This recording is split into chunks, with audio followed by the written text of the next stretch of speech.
આપ જોઈ રહ્યા છો વિચાર ક્રાંતિ ન્યૂઝ। હું વિનોદ ભટ્ટ।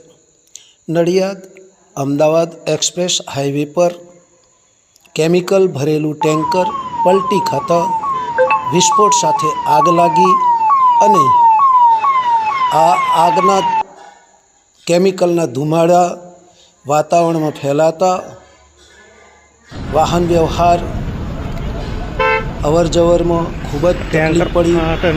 આંખોમાં બળતરા થતી હતી, ઉધરસ આવતી હતી અને 4 કિલોમીટર સુધી વાતાવરણની અંદર કેમિકલનો પ્રભાવ જોવા મળ્યો હતો અને સૌ ટ્રાફિકને પણ તકલીફો પડી હતી।